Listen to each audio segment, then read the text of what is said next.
June 5th, 1944.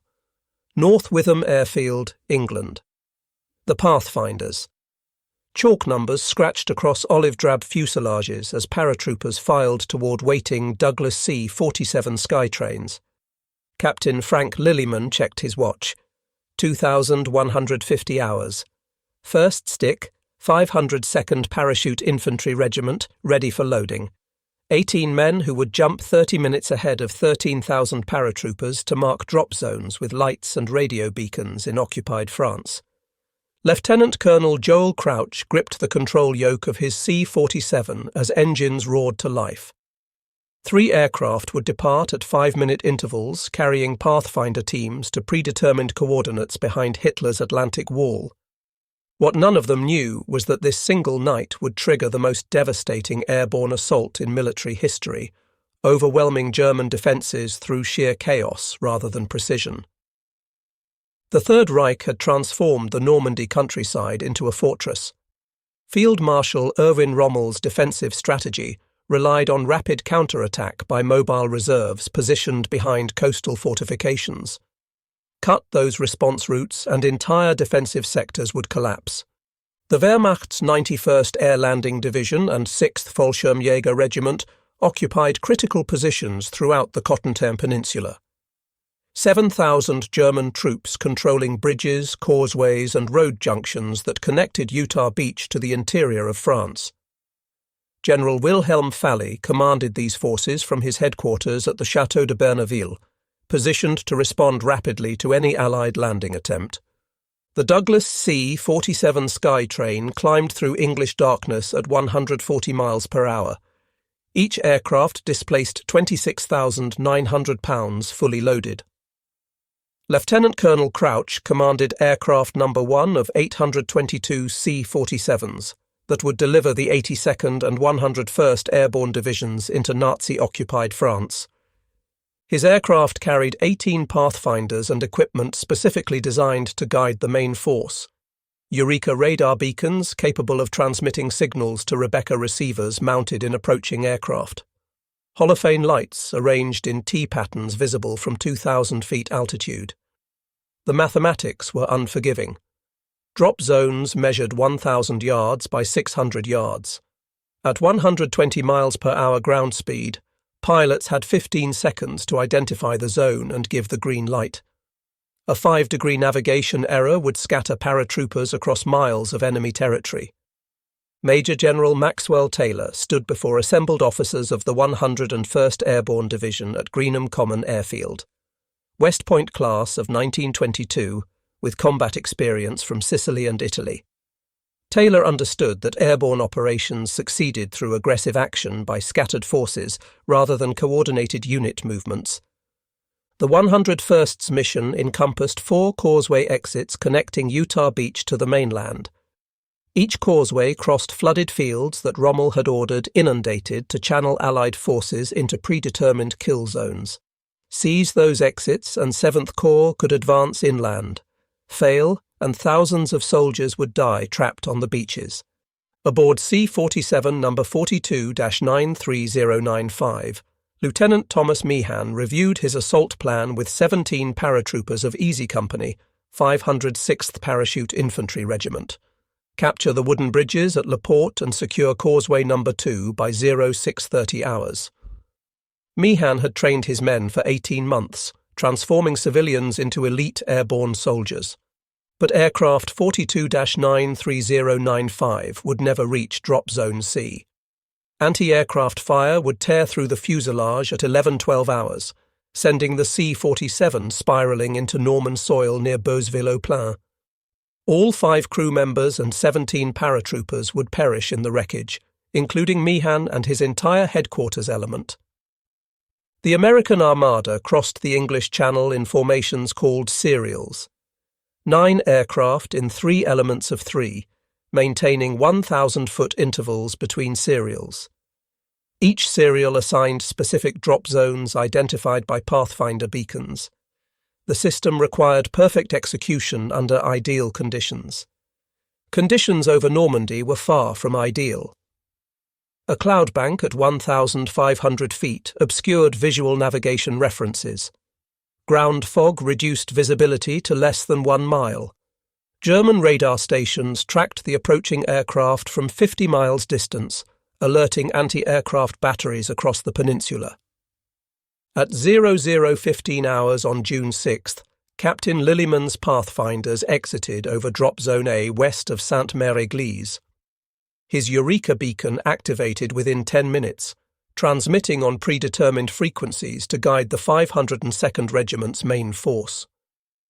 But scattered cloud cover and enemy fire had already disrupted the formation. Only one of 5 Pathfinder teams landed within 1 mile of their assigned drop zone. Staff Sergeant John Ray commanded 3rd Squad, Company F, 508 Parachute Infantry Regiment.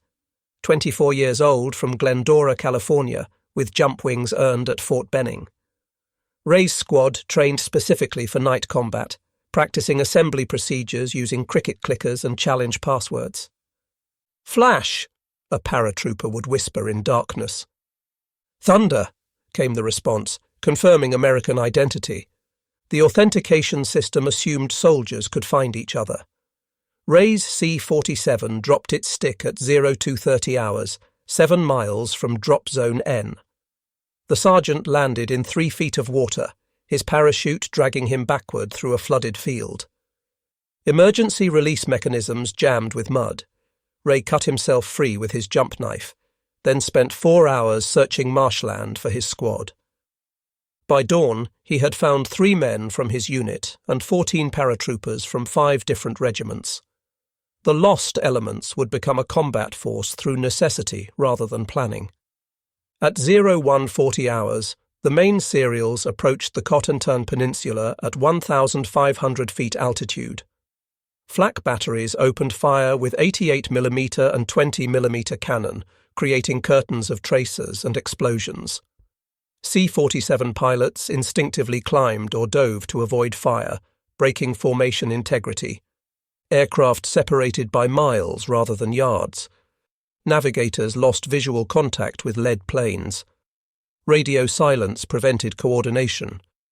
Jump masters could only estimate their position based on elapsed time from the coast. Green lights illuminated at intervals determined by dead reckoning rather than identified landmarks. Paratroopers exited into uncertainty, trusting that somewhere below lay French soil rather than the English Channel. Private John Steele, Company F, 505 Parachute Infantry Regiment, descended directly over Sainte-Mère-Église at 1:15 hours. The town square blazed with light from a burning building, illuminating descending paratroopers for German machine gunners. Steele's parachute snagged the church steeple, leaving him suspended 30 feet above the square. For 2 hours, the private hung motionless, watching German soldiers shoot his comrades as they landed. Wounded in the foot by shrapnel, Steele played dead until German soldiers cut him down and took him prisoner. He would escape when the 505's 3rd Battalion captured the town at 04:30 hours, the first French community liberated on D-Day.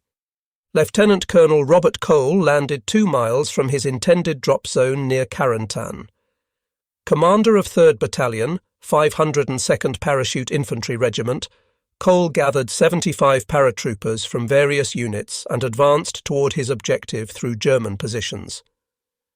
At 06:30 hours, Cole's improvised force encountered a German strongpoint defending the highway bridge at Carentan. 4 concrete bunkers supported by mortars and machine guns. Traditional infantry doctrine required coordinated battalion attacks against fortified positions. Cole had 75 paratroopers armed with rifles, grenades, and 1 bazooka with 3 rockets. He ordered a bayonet charge across 250 yards of open ground. The attack succeeded through sheer audacity. German defenders, expecting organized resistance, broke under the psychological impact of screaming paratroopers charging with fixed bayonets. Cole secured the bridge but paid heavily. 29 killed, 43 wounded. The colonel would receive the Medal of Honor for his actions, posthumously awarded after his death in Holland 3 months later. General der Artillerie Erich Marx commanded German 84th Corps from his headquarters at Saint-Lô. A veteran of the Eastern Front, where he lost a leg at Stalingrad, Marx understood mobile defence and maintained reserves to counter Allied landings. At 120 hours, Marx received reports of parachute landings across the Carentan Peninsula. But the reports made no tactical sense. Paratroopers identified at Carentan, Sainte-Mère-Église, Montebourg, Pont-l'Abbé, and 20 other locations simultaneously. No coherent pattern emerged from the contact reports. Were these commando raids, diversionary attacks, the main invasion? Marx faced the commander's dilemma. Commit reserves against scattered paratroopers and risk having nothing to oppose beach landings. Hold reserves and allow airborne forces to consolidate behind coastal defences. Without clear intelligence, Marx ordered local commanders to contain paratrooper landings while maintaining mobile reserves. The decision reflected sound military judgment based on available information. Marx could not know that American scatter was accidental rather than intentional, creating chaos that paralyzed German response more effectively than any planned operation. Technical Sergeant Frank McKee landed in a walled garden near Turkville at 0145 hours. Communications Sergeant, Headquarters Company, 501st Parachute Infantry Regiment. McKee carried SCR 300 radio equipment essential for coordinating battalion operations. The sergeant found himself alone, surrounded by 8-foot walls in total darkness. Gunfire echoed from all directions. McKee attempted radio contact but received no response. His encryption codes were useless without other radio operators. For 3 hours, McKee defended his position with his M1 Garand rifle, killing 2 German soldiers who investigated his landing site. At dawn, he linked up with 19 paratroopers assembling near a crossroads. None were from his unit. Most had lost equipment during descent. McKee became the group's de facto commander through possession of the only functioning radio. He established contact with division headquarters at 0830 hours, reporting his position and requesting instructions. The response was simple. Attack toward Pouperville. Destroy any German forces encountered. The technical sergeant led his improvised platoon toward the village, engaging German patrols and capturing 32 prisoners. They reached Pouperville at 1100 hours, linking up with forces advancing from Utah Beach. McKee's radio became the primary communication link between airborne and seaborne forces, coordinating artillery support and medical evacuation. Lieutenant Colonel William Ekman commanded the 505th Parachute Infantry Regiment's most successful drop. 75% of his paratroopers landed within 1 mile of Drop Zone O, near Sainte-Mère-Église. Ekman assembled 600 men within 2 hours, a remarkable achievement given weather conditions and enemy fire. The 505th's cohesion allowed execution of planned objectives. 3rd Battalion captured Sainte-Mère-Église at 0430 hours. 2nd Battalion secured the bridge at La Fière. 1st Battalion blocked German reinforcement routes from Montebourg. But success created its own challenges. The regiment held a 6-mile front with 600 paratroopers against German forces that outnumbered them 10-1. Ekman established strongpoints at critical locations, trusting isolated units to hold until relief arrived. Private First Class Leonard Goodgull manned a roadblock north of Sainte-Mère-Église with 7 paratroopers from his squad. At 0800 hours, German reconnaissance vehicles approached their position. The paratroopers destroyed the lead vehicle with bazooka fire, blocking the road. For 12 hours, Goodgull's squad repelled German probes while running critically low on ammunition. They stripped weapons from dead Germans, using captured MG-42 machine guns against their former owners. Relief arrived at 2000 hours in the form of Sherman tanks from the 746th Tank Battalion, advancing from Utah Beach. Goodgull had fired over 2,000 rounds, thrown 14 grenades, and helped hold a position that prevented German armour from reaching Sainte-Mère-Église during critical morning hours. The 82nd Airborne Division's drop zones lay west of the Murderette River in terrain that appeared solid on aerial photographs, but concealed extensive marshlands. Paratroopers descended into water ranging from knee-deep to over their heads. Equipment bags weighing up to 140 pounds became anchors that drowned soldiers before they could release their harnesses. Lieutenant Colonel Thomas Shanley, commanding 2nd Battalion, 508 Parachute Infantry Regiment, landed in 4 feet of water at 0220 hours. His battalion scattered across 20 square miles of flooded terrain. Shanley spent 5 hours assembling 48 paratroopers from various units. With this makeshift force, Shanley established a defensive position on hill 30 west of the Murderette. For 3 days, his group would hold this critical terrain against repeated German attacks, preventing enemy forces from flanking the 82nd's main positions. The isolation was complete. No radio contact with division headquarters, no resupply of ammunition or medical supplies, no evacuation for 37 wounded paratroopers who filled a Norman farmhouse converted to an aid station. Technician 5th grade Eugene Darnell served as the only medic, treating wounds with salvaged German medical supplies and boiled cloth for bandages. When morphine ran out, Darnell could only hold men's hands as they died from untreatable wounds. Brigadier General James Gavin, Assistant Division Commander of the 82nd Airborne, jumped with the 508th Regiment at 0230 hours. At 37, Gavin was the youngest general officer in the American Army, promoted for his performance commanding the 505th Regiment in Sicily and Italy. Gavin landed in an orchard near Les Forges, assembled 12 paratroopers, and advanced toward the Murderette River bridges. Along the route, he collected scattered elements until his force numbered nearly 300 men from 6 different battalions. At Lafayette Bridge, Gavin found a critical situation.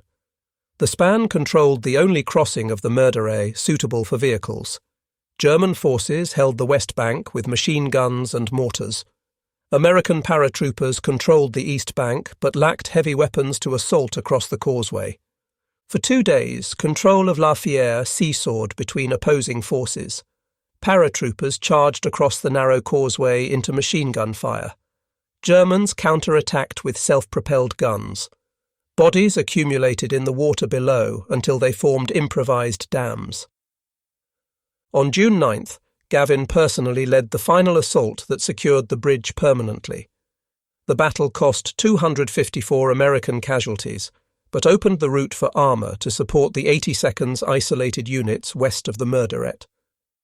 Major General Wilhelm Fally commanded the German 91st Air Landing Division from his headquarters at Château de Bernaville. A career officer with experience from Poland, France and Russia, Fally understood airborne operations and positioned his forces to counter parachute landings. At 0400 hours on June 6th, Fally was returning from Rennes, where a war game had been organised by the German High Command. His route took him through areas where American paratroopers had landed hours earlier.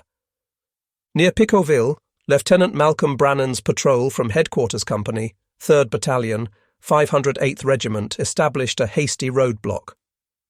As Fally's car approached at high speed, paratroopers opened fire with automatic weapons. The vehicle crashed against a wall. Fally died instantly from multiple gunshot wounds, the first German general killed on D-Day. His death eliminated coordinated command of German forces in the central Carentan, contributing to the fragmented response that allowed scattered American paratroopers to achieve their objectives. The 101st Airborne Division's assault on Causeway 2 required seizure of Pouperville village at its western terminus. Lieutenant Eugene Dance led 1st Platoon, Company B, 501st Parachute Infantry Regiment in the attack. Dance assembled 26 paratroopers near Pouperville at 0500 hours. The village contained an estimated 40 German defenders in fortified positions. Traditional tactics required a company-strength assault with supporting weapons. Dance divided his platoon into 2 squads, attacking simultaneously from north and south. The assault began at 0530 hours, with grenades thrown through windows of occupied buildings. paratroopers cleared houses room by room using automatic weapons and bayonets. Sergeant Elmer Murray kicked open the door of the village church, expecting to find German observers in the steeple. Instead, he discovered 60 French civilians sheltering from the battle. Murray posted guards to protect the civilians while his squad continued clearing operations. By 0800 hours, Dance's platoon controlled Poopville, capturing 18 German prisoners and killing an estimated 20 defenders. At 0815 hours, leading elements of the 8th Infantry Regiment, advancing from Utah Beach, entered the village.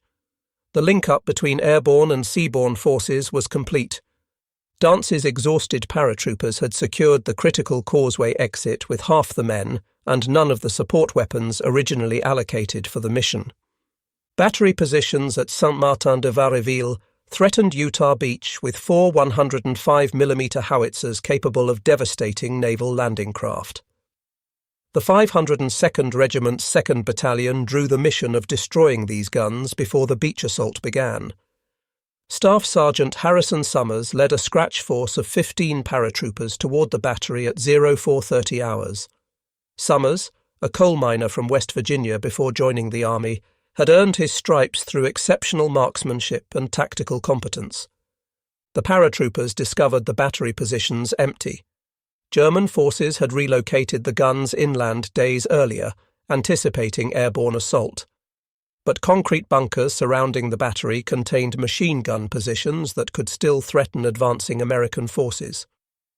Summers conducted a single-handed assault on the German positions that would become legendary in airborne history. Moving from bunker to bunker, he killed 31 German soldiers in 2 hours of continuous combat. His Thompson submachine gun barrel grew so hot from sustained fire that it burned his hands through leather gloves. Private John Steele followed Summers with ammunition, repeatedly exposing himself to enemy fire to resupply the sergeant's weapon.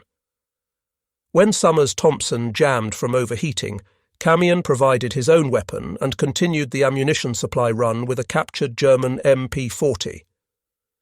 By 0700 hours, Summers had cleared 15 bunkers single-handedly. Surviving Germans abandoned their positions, retreating toward Carentan. The sergeant collapsed from exhaustion, having fired over 700 rounds and thrown 28 grenades in his solo assault. Summers would receive the Distinguished Service Cross for his actions, though many witnesses believed he deserved the Medal of Honor. He survived the war, but never fully recovered from the psychological impact of that morning's combat. The German 6th Fallschirmjäger Regiment represented elite Wehrmacht forces specifically trained for anti-airborne operations. Commander Major Friedrich von der Heydte had jumped into Crete in 1941, understanding both capabilities and vulnerabilities of parachute forces. Von der Heydte positioned his regiment around Carentan, anticipating that Allied paratroopers would attempt to seize this critical road junction. His defensive plan relied on mobile counterattack groups supported by mortars and machine guns pre-registered on likely drop zones. At 0215 hours, von der Heydte received reports of parachute landings north and east of Carentan. He immediately dispatched reconnaissance patrols while maintaining his main force in reserve. The reports revealed American paratroopers scattered across 30 square kilometers with no apparent concentration. The Major faced a tactical puzzle. Were these pathfinders for a larger force? Diversionary raids? Lost paratroopers from missions elsewhere? Von der Heydte chose aggressive reconnaissance, sending platoon-strength patrols to identify American positions while preserving his battalion reserves. The decision proved sound, but insufficient. Scattered American paratroopers coalesced into ad hoc combat groups faster than German patrols could locate and destroy them. By dawn, von der Heydte's regiment faced attacks from multiple directions by forces of unknown strength. His elite Fallschirmjägers found themselves fighting the kind of confused battle they had trained to inflict on others. Technician 4th grade George Koskimaki served as radio man with Headquarters Company, 101st Airborne Division. His aircraft dropped him 5 miles from the intended landing zone at 0145 hours. Koskimaki landed in an apple orchard, his SCR-300 radio intact but antenna broken during descent. For 2 hours, the radio man attempted field repairs while evading German patrols. Using communications wire from a destroyed telephone pole, he improvised an antenna that restored partial function. At 0400 hours, Koskimaki established contact with division headquarters, becoming one of the first communication links between scattered units. His position became an impromptu command post as officers arrived seeking information. Koskimaki relayed messages between isolated units, coordinated ammunition resupply requests, and provided the only reliable intelligence on German positions for 6 hours. When German mortar fire targeted his transmissions at 1000 hours, Koskimaki relocated 5 times while maintaining continuous communication. His radio log recorded 147 messages transmitted and 89 received during the first day of invasion, creating the communication network that transformed chaos into coordinated action. Captain Thomas Meehan's death in aircraft 42-93095 left Easy Company, 506th Regiment, leaderless at the critical moment. First Lieutenant Harry Welsh assumed command by virtue of being the senior officer to survive the drop. Welsh landed 2 miles from Drop Zone C with 7 men from his platoon. Moving toward Causeway 2, Welsh collected scattered paratroopers until his force numbered 43 men from 9 different companies. None of the soldiers had trained together. Most had lost equipment during descent. Welsh possessed 1 map, 2 radios, and no heavy weapons. At 0530 hours, Welsh's group encountered German positions defending the causeway approach. Without mortars or machine guns, Welsh organised a flanking attack through flooded fields. Paratroopers waded through chest-deep water for 300 yards to reach German positions from an unexpected direction. The assault succeeded through surprise rather than firepower. Welsh's men killed 12 Germans and captured 23, securing the western approach to Causeway 2. They held this position for 4 hours against German counterattacks until relieved by forces from Utah Beach. Welsh would command Easy Company through Normandy, Holland, and Bastogne, becoming one of the most decorated officers in the 506th Regiment. His leadership on D-Day established the pattern of aggressive action by small units that characterized airborne operations throughout the European campaign. The glider assault began at 0400 hours, as Waco CG-4A gliders released from C-47 tow planes at 600 feet altitude. Each glider carried 13 soldiers or equivalent weight in equipment. Jeeps, anti-tank guns, ammunition, and medical supplies descended silently through pre-dawn darkness. Landing zones were small Norman fields surrounded by hedgerows that had grown for centuries. Trees 50 feet tall bordered areas barely large enough for emergency landings. Glider pilots had seconds to identify fields, avoid obstacles, and execute controlled crashes at 60 miles per hour. Flight Officer John Lowther piloted Glider No. 7 carrying a surgical team from the 326th Airborne Medical Company. At release altitude, Lowther saw his intended landing zone occupied by crashed gliders and burning wreckage. He banked sharply, searching for alternative fields. Ground fire punctured the glider's fabric skin. Bullets shattered the plexiglass nose, wounding Lowther in the shoulder. The co-pilot, Flight Officer Paul Zavatero, took control as Lowther collapsed across the controls. Zavatero spotted a field bordered by stone walls. Too small for normal landing, but the only option available. He side-slipped to lose altitude, levelled at 20 feet, and deliberately ground-looped the glider to dissipate speed. The Waco struck the ground at 40 miles per hour, skidding sideways across wet grass. The left wing sheared off against a hedgerow. The fuselage split behind the cockpit, but the surgical team survived with minor injuries, immediately establishing an aid station that would treat 183 wounded paratroopers in the next 24 hours. Colonel Howard Johnson commanded the 501st Parachute Infantry Regiment with aggressive leadership that bordered on reckless. Jumpy Johnson had earned his nickname through willingness to lead from the front, jumping first and fighting alongside his men. Johnson landed accurately on drop zone D at 0130 hours, but found himself virtually alone. His regiment had scattered across 20 miles of Norman countryside. By 0300 hours, Johnson had assembled only 150 paratroopers from an authorized strength of 2,000. Rather than wait for additional forces, Johnson attacked toward his objective at La Barquette Locks. The position controlled flooding of the Douve River Valley, critical for German defensive plans. Johnson's makeshift battalion encountered German strongpoints defended by machine guns and mortars.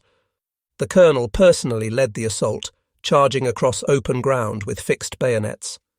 German defenders, expecting organized military tactics, were psychologically shattered by screaming paratroopers attacking without regard for casualties. La Barquette fell at 0500 hours, though Johnson paid heavily with 43 killed and 60 wounded from his small force. Johnson would hold La Barquette for 2 days against repeated German counterattacks, supplied only by ammunition stripped from dead soldiers. His aggressive leadership exemplified the airborne spirit that transformed potential disaster into tactical victory. Private Donald Burgett, Company A, 506 Regiment, landed in a flooded field at 0117 hours. 19 years old from Detroit, Burgett had lied about his age to enlist at 17. His parachute dragged him backward through water over his head. Burgett activated the emergency release, freeing himself from the harness, but his leg bag containing ammunition and rations tore away during descent. He reached shallow water with only his rifle, bayonet, and 4 grenades. No food, no ammunition beyond 1 8-round clip. Moving toward the sound of naval gunfire that indicated the coast, Burgett encountered another paratrooper stuck in a tree. Private Robert Leonard hung 20 feet up, unable to free himself from tangled suspension lines. German voices approached through the darkness. Burgett climbed the tree, cutting Leonard free with his jump knife. Both men dropped to the ground as German soldiers entered the field. For 10 minutes they lay motionless in tall grass while Germans searched for paratroopers. Leonard had broken his ankle in the fall, but remained silent despite intense pain. After the Germans passed, Burgett fashioned a splint from rifle cleaning rods and parachute silk. He half-carried Leonard 2 miles to an aid station established in a Norman farmhouse. Along the route, they killed 3 German soldiers and collected weapons and ammunition that Burgett would use in the capture of Causeway 1. Lieutenant Colonel Patrick Cassidy commanded 1st Battalion, 502nd Regiment, with tactical precision that contrasted with Johnson's aggressive style. Cassidy landed near Fouqueville at 0140 hours, immediately establishing a battalion command post in a destroyed farmhouse. Using red signal lamps and whistle blasts, Cassidy assembled 225 paratroopers by 0300 hours. He organized them into provisional companies based on available weapons rather than unit designation. Machine gun teams formed from whoever carried ammunition. Bazooka teams paired gunners with ammunition bearers regardless of parent unit. Cassidy's objective was the northern exit of Causeway 4, defended by 2 German companies with supporting artillery. Rather than direct assault, Cassidy executed a double envelopment, sending forces around both flanks while demonstrating against the centre. The manoeuvre succeeded brilliantly. German forces, focused on the demonstration, failed to detect flanking movements until paratroopers attacked from the rear. The position fell at 0630 hours with minimal American casualties.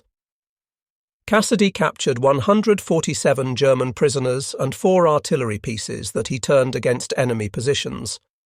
The colonel's tactical competence preserved combat power for subsequent operations. His battalion maintained organizational integrity throughout D-Day, providing the coherent force that linked scattered airborne elements into effective combat units.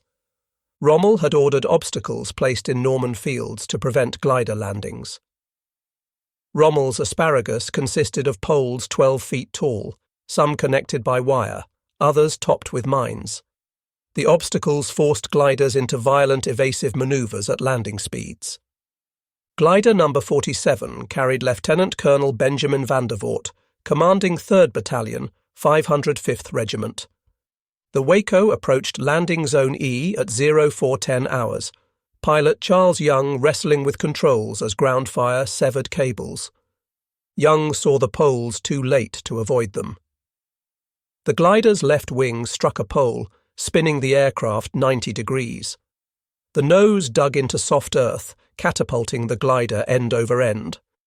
Vandervoort was thrown through the nose section, breaking his leg in the compound fracture. Despite intense pain, Vandervoort established his command post and directed battalion operations for 3 days without medical evacuation.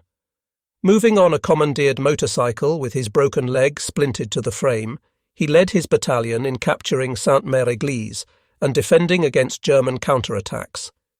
His refusal to evacuate despite severe injury inspired paratroopers to extraordinary efforts. When German armour threatened to overrun his positions on June 7th, Vandervoort personally directed bazooka teams that destroyed 6 tanks at ranges under 50 yards. Technical Sergeant Robert Bob Neeland, Company D, 505 Regiment, landed accurately on Drop Zone O at 0130 hours. 25 years old from Tonawanda, New York, one of 4 brothers serving in World War II. Nyland's squad drew the mission of defending positions near Neuville-au-Plain. Moving through hedgerow country in darkness, Nyland's platoon took defensive positions to guard the northern approaches, while the main force dealt with German counterattacks from the south. When 2 German companies advanced toward their position, the paratroopers fought desperately to hold them off. At dawn, Nyland's platoon found themselves under intense pressure from elements of the German forces. The sergeant volunteered to stay behind with 2 other paratroopers to cover his unit's withdrawal towards Sainte-Mère-Église, while protecting 28 wounded men and a medic. For several hours, Nyland manned a machine gun against overwhelming odds. Ammunition ran critically low by noon. Neeland continued firing to allow his comrades to escape. He was killed in action on June 6th, dying at his machine gun position after enabling his unit's successful withdrawal. Nyland's sacrifice allowed his platoon to escape and link up with battalion forces.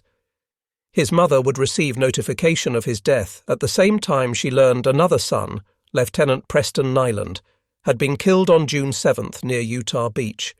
His brother Edward was reported missing in Burma, though he would later be found alive in a Japanese POW camp. The tragedy inspired the sole survivor policy that would send their brother Frederick home from combat duty.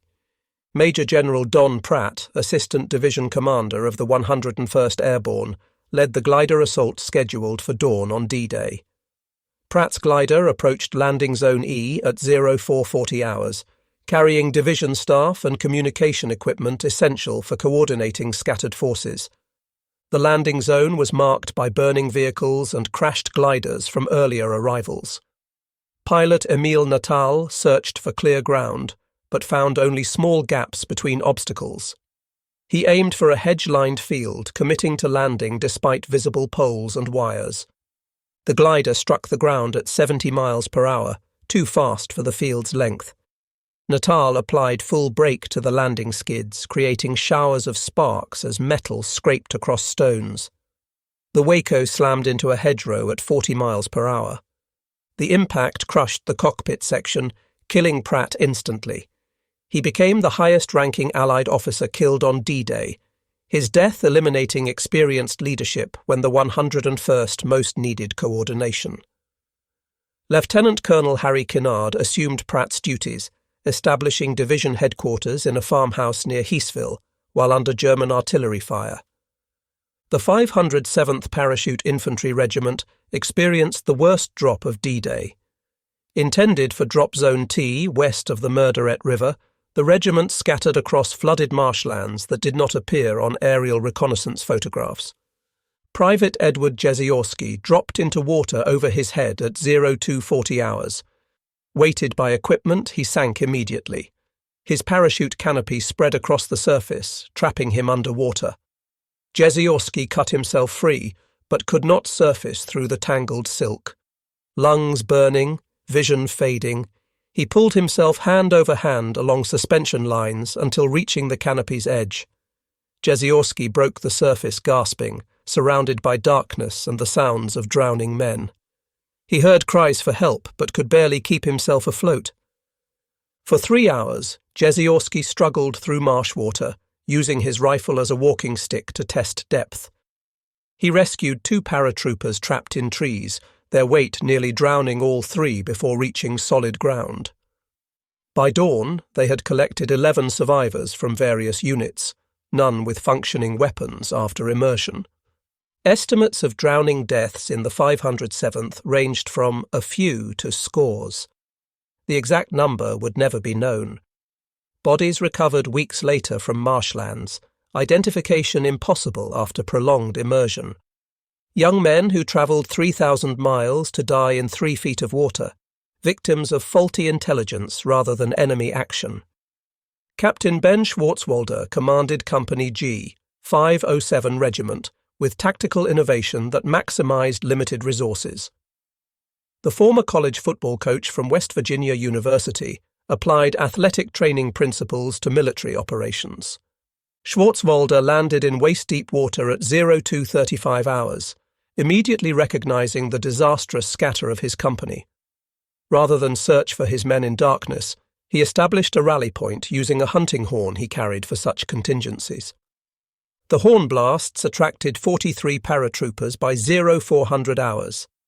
Schwarzwalder organized them into fire teams based on available weapons, creating interlocking fields of fire around a Norman farmhouse.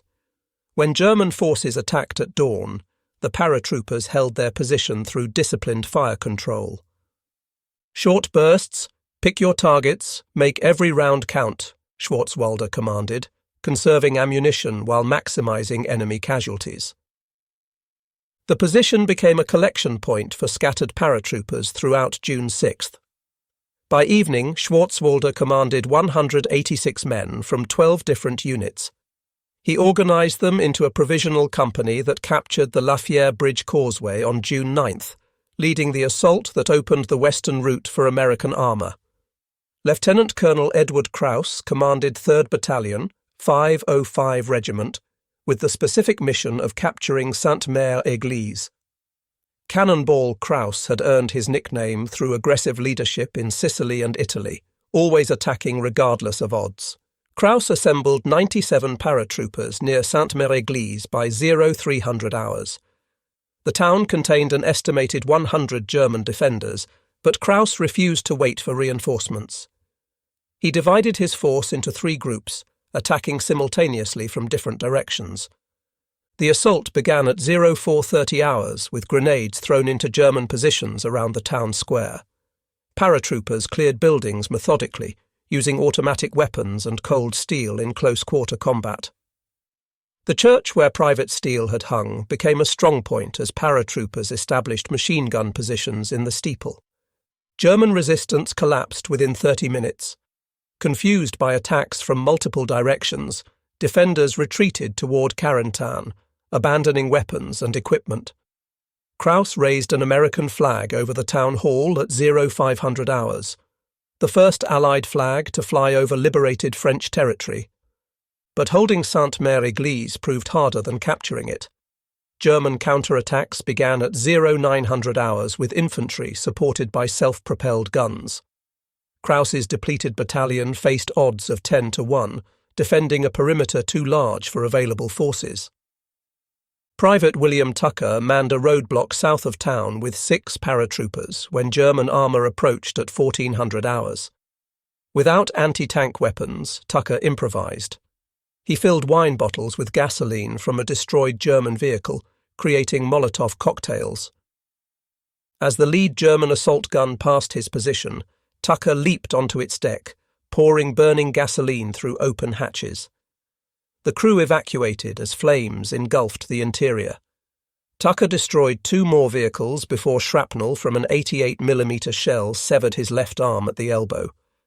Despite his wound, Tucker continued fighting with his rifle braced against a wall, firing one-handed until relieved by tanks from Utah Beach at 1700 hours. His roadblock had held for 3 hours against battalion-strength attacks, preventing German armour from retaking Sainte-Mère-Église during critical afternoon hours. The German 1058th Grenadier Regiment launched the first major counterattack against American airborne forces at 0600 hours on June 6th. 2 battalions of infantry supported by assault guns advanced from Montebourg towards Sainte-Mère-Église. General James Gavin had anticipated this attack, positioning blocking forces along probable routes, but his scattered paratroopers could only establish isolated strongpoints rather than continuous defensive lines. The Germans advanced between positions, threatening to isolate forward elements. Sergeant Otis Sampson commanded an outpost north of Sainte-Mère-Église, with 10 paratroopers and 1 machine gun. At 0630 hours, his position was overrun by 2 German companies. Sampson ordered his men to withdraw while he covered their retreat with the machine gun. For 20 minutes, Sampson held his position alone, killing an estimated 30 German soldiers before running out of ammunition. When Germans finally overran the position, they found Sampson dead beside his weapon, surrounded by expended brass casings and empty ammunition boxes. His sacrifice delayed the German advance long enough for Gavin to establish a secondary defensive line. The 1058th Regiment reached Sainte-Mère-Église's outskirts at 0800 hours, but encountered Sherman tanks advancing from Utah Beach. The German attack dissolved under coordinated tank infantry assault, leaving 450 casualties. Supply operations for scattered airborne forces required extraordinary improvisation. Transport aircraft attempted resupply drops on June 7th, but without functioning radio beacons or marked drop zones, accuracy proved impossible. Mission Memphis, intended for the 101st Airborne Division, scattered bundles across 40 square miles of countryside. Paratroopers watched desperately needed ammunition, and medical supplies descend into German-held territory or sink in flooded fields. Captain Frank Strebel organised recovery operations using French civilians and captured German vehicles. His salvage teams retrieved less than 30% of dropped supplies, competing with German patrols seeking the same materials. Several firefights erupted over supply bundles, with both sides recognising their critical importance. The supply shortage forced paratroopers to extraordinary measures. They stripped German dead of ammunition, converting to enemy weapons when American ammunition was exhausted. Medical supplies were gathered from German aid stations, sometimes while under fire from the original owners. Private First Class Joseph Lesniewski became his unit's primary supplier through aggressive scavenging. The former factory worker from Michigan had an instinct for locating useful materials. He recovered a German field kitchen that fed 60 paratroopers for 3 days. He found a Wehrmacht ammunition depot that provided machine gun ammunition when American supplies were exhausted. Lesniewski's most valuable discovery came on June 8th when he located a German medical supply truck abandoned in a ditch. The vehicle contained surgical instruments, morphine, and bandages that saved dozens of American lives. He drove the truck to 3 aid stations while still wearing Wehrmacht insignia, twice passing through German checkpoints by pretending to be a captured driver under guard. The human cost mounted throughout June 6th as isolated battles raged across the Cotentin Peninsula. The 101st Airborne Division suffered 1,240 casualties, including 182 killed, 557 wounded, and 501 missing. Many of the missing had drowned in flooded fields, their bodies not recovered for weeks. The 82nd Airborne Division lost 1,259 men, including 156 killed, 347 wounded, and 756 missing. These numbers represented only confirmed casualties. Hundreds of paratroopers remained unaccounted for, scattered in isolated groups fighting private wars against German forces. Aircraft losses were equally severe. 42 C-47s were shot down or crashed, each carrying a crew of 5 and up to 18 paratroopers. Hundreds of gliders were destroyed on landing, their wooden frames offering no protection against German fire or impact with obstacles. But the casualty figures failed to capture the mission's success. 13,000 American paratroopers had created chaos across 60 miles of German-held territory. They had seized causeway exits, destroyed communications, blocked reinforcement routes, and paralyzed German response to the beach landings. General Eisenhower had predicted up to 80% casualties among airborne forces. Actual losses were under 50%, heavy but sustainable. More importantly, the paratroopers had achieved their primary objective, preventing German reserves from reaching the invasion beaches during critical morning hours. Lieutenant Colonel Joel Crouch reflected on the mission while flying his damaged C-47 back to England. 3 engines running, 1 propeller feathered after flak damage, hydraulic fluid leaking from severed lines, radio operator dead at his position, killed by shell fragments that penetrated the fuselage. Crouch had delivered his pathfinders successfully, but at what cost? The scattered drops that seemed like failure had created unexpected success. German commanders could not identify main effort from diversion, paralyzing their response more effectively than any planned operation. The mathematics of airborne warfare had proven both right and wrong. Drop zone accuracy was indeed critical for unit cohesion, but the fog of war had transformed scattered paratroopers into a weapon more powerful than concentrated forces. Small groups attacking from unexpected directions created psychological impact beyond their numerical strength. Executive Officer Williamson of the USS England would have appreciated the parallel. His submarine hunting success came from mathematical precision and technological superiority. The airborne success came from chaos and individual initiative. Both approaches had their place in modern warfare. The liberation of France had begun in darkness and confusion, with young men falling from the sky into an uncertain fate. They had trained for coordinated operations but fought isolated battles. They had prepared for organized warfare but achieved victory through chaos. By dawn on June 7th, the surviving paratroopers had coalesced into effective fighting forces. Scattered elements became provisional battalions. Isolated strongpoints linked into defensive lines. Radio communications restored command and control. The Airborne Divisions that had ceased to exist as organized units on the night of June 5th had reformed through sheer determination. Colonel William Ekman stood in the square of Sainte-Mère-Église on the morning of June 7th, watching tanks from the 4th Infantry Division rumble through the town. His 505th Regiment had held the first liberated French town against repeated counterattacks. The link-up between airborne and seaborne forces was complete, but Ekman knew the cost. His regiment had jumped with 2,056 men. He could account for fewer than 700. Some were dead, their bodies scattered across Norman fields. Some were wounded, filling aid stations in farmhouses and barns. Many were simply missing, fighting with other units or hiding from German patrols. The colonel watched a French woman place flowers on the body of a paratrooper killed during the night battle. She wept as she arranged the blooms, mourning a young American who had died liberating her village.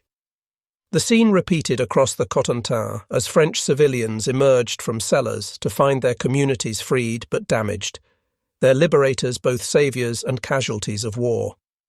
Private John Steele returned to the church where he had hung for 2 hours on D-Day morning. His foot had healed from the shrapnel wound, though he still limped. The dummy paratrooper that would one day hang from the steeple in his honour was decades in the future. For now, there were only memories of friends who had died in the square below. Steele entered the church, removing his helmet in respect.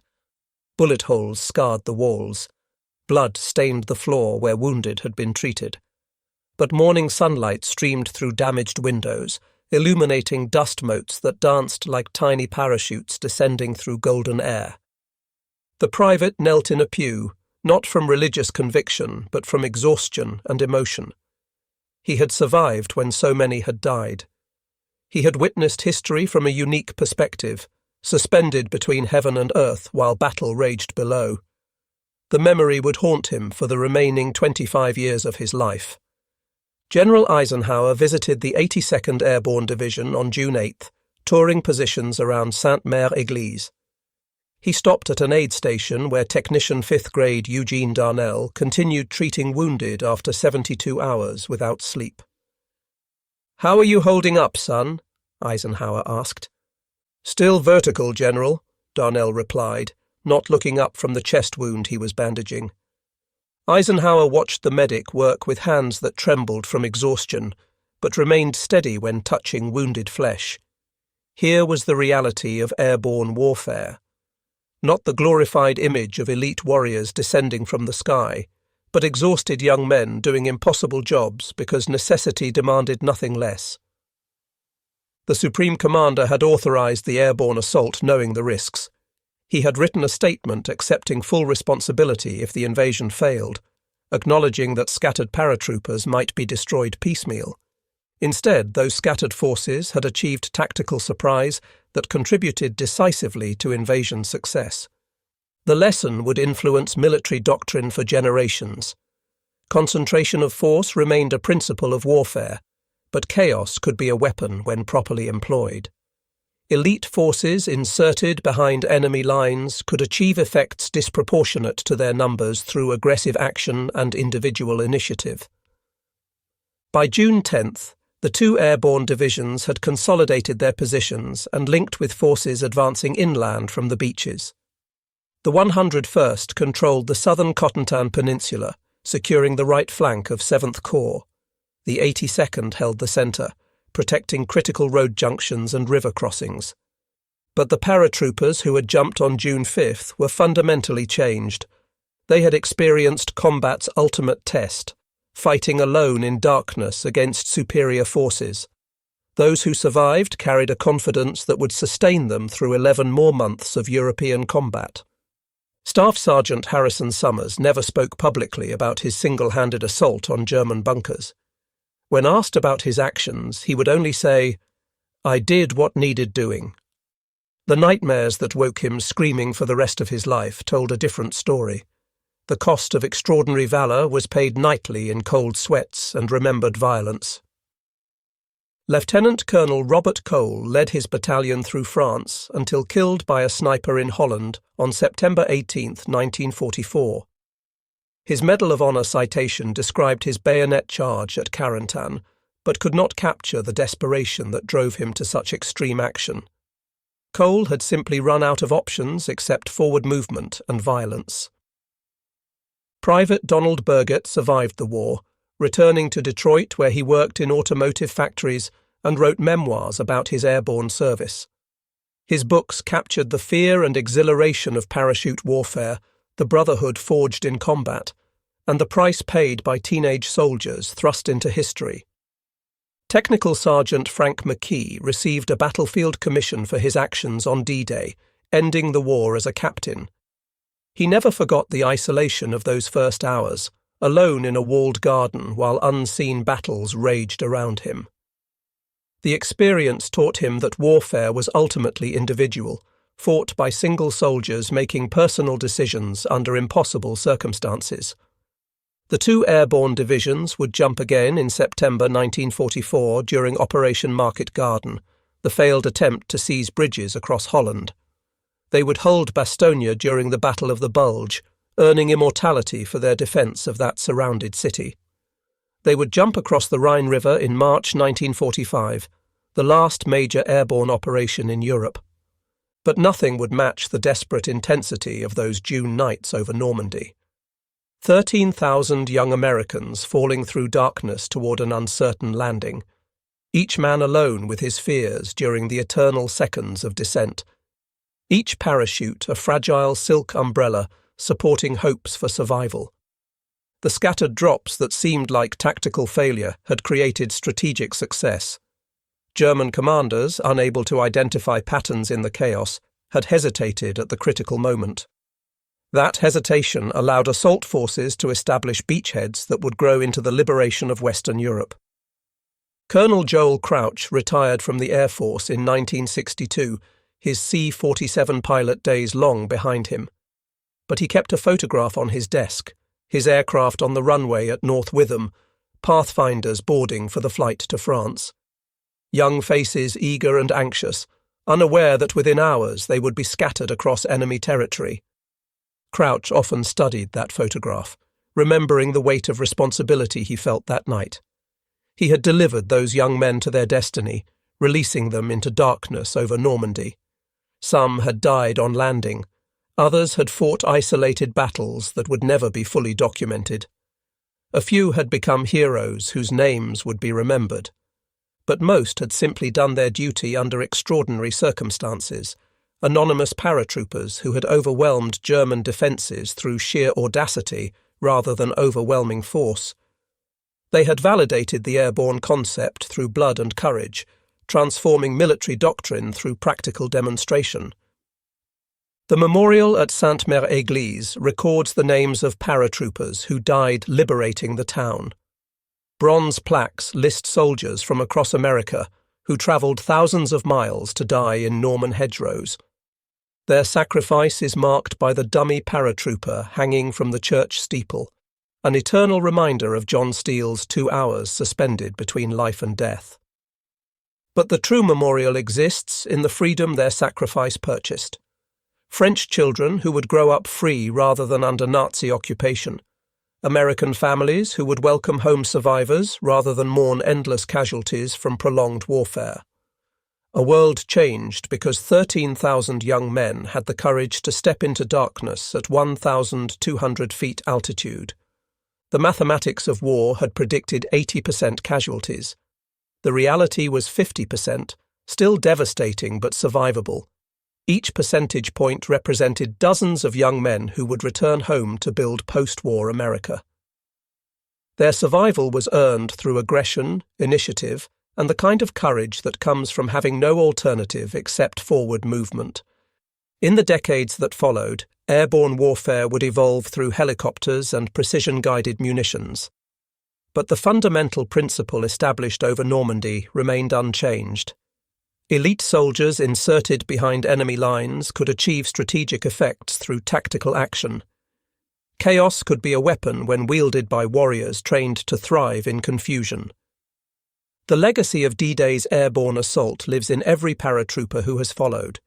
The golden wings worn on their chests trace directly back to those desperate hours in Normandy when scattered soldiers proved that determination could overcome dispersion, that individual initiative could defeat organised defence, and that young men falling from the sky could change history. In the early morning darkness of June 6, 1944, American paratroopers had overwhelmed German defences not through precision, but through chaos. They had validated the promise and peril of airborne warfare, paying in blood for lessons that would shape military operations for generations. Their scattered silk parachutes had floated down like seeds of liberation, each one carrying a young American toward an uncertain landing in occupied France. Together, they had created a storm of violence that paralyzed German response and opened the door for the largest amphibious invasion in history. The boys who had jumped from C-47s in the night sky over Normandy had landed as men who would determine the fate of nations. Their courage in those dark hours had illuminated the path to victory, one scattered drop zone at a time.